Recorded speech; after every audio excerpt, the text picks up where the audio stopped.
Yo soy Andy. Yo soy Zack. Y esto es... Retrolocati. Hola retrolocuelos.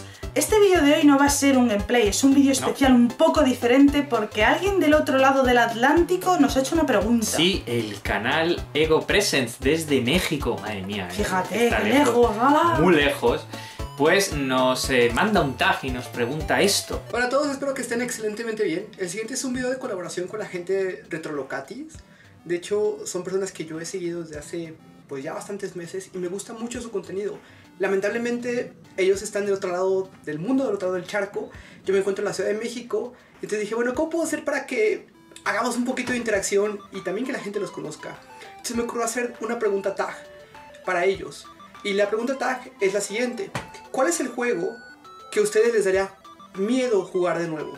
Yo estoy viendo por ahí en sus streams, estuvieron jugando Alien Isolation. Es un juego que a mí también me dio bastante miedo cuando lo estaba jugando. Me dio pues así como que, uy, me tensó muchísimo.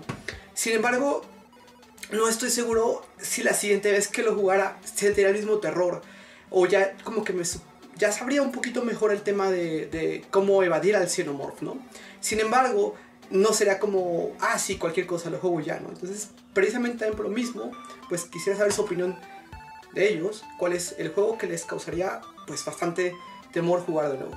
Bueno, pues empiezo contestando yo esa pregunta. Pues sí, sin duda Alien Isolation es uno de los juegos que más miedo me da. O sea, cuando hicimos aquel gameplay en Halloween, en la época de Halloween, lo pasé realmente mal, iba con la tensión, vamos...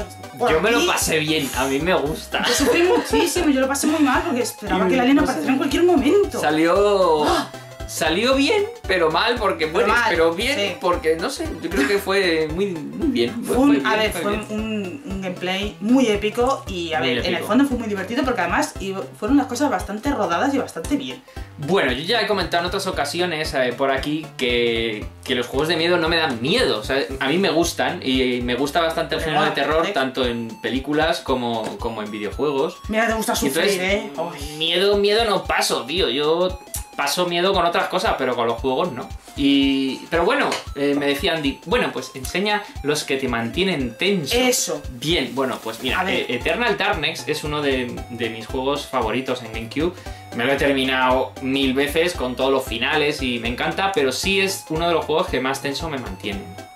Porque, bueno, sobre todo cuando decía borrando memory card o te bajaba el volumen o eso es una pesadilla. Eso me daba más miedo. Eso es, madre mía. Pero bueno, tiene una buena dosis de sustos y además tiene una historia muy guay. Claro. Y, pues sí, Eternal Darkness para mí es uno de esos. Y bueno, yo voy a decir Project Zero, sin duda, terror japonés ahí a tope, sí. Con esa muchacha yendo ya a esa mansión abandonada, que te aparecen los fantasmas y visiones y demás. Este no es que te da miedo, te pega susto. Me pega unos sustos bien fuertes, o sea que sí. Y además, como tienes que mirar por la cámara para hacer la foto al fantasma, no te queda más remedio que mirar, no hay... Sí, esa es la cosa, por eso me da un poco de miedo. Sí, vamos a tener que hacer serie de Steam. Sin duda. Otro juego así que me ha mantenido un poco en vilo es Cursed Mountain, que bueno, ya lo recomendamos en nuestra sección de recomendados. ¿Sí?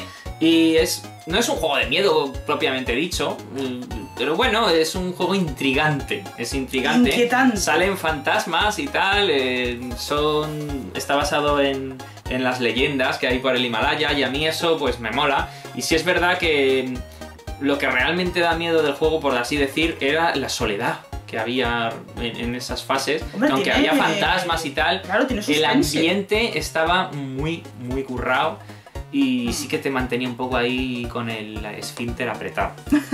Y bueno, pues esto es un poco la respuesta que le damos a nuestro compañero en México, a Ego Presents, que si no lo conoces, pues te dejamos ahí en la dirección, ¿verdad? Sí. En la descripción del vídeo para que podáis entrar y ver lo que hace cosas muy chulas y está muy bien. También va de retro y de juegos modernos como nuestro canal. Y un placer colaborar con la gente de México y con la gente de toda Sudamérica y de todas partes del mundo, que estamos encantadísimos, de verdad, un privilegio. Así que eso es todo. Adiós. Hasta pronto.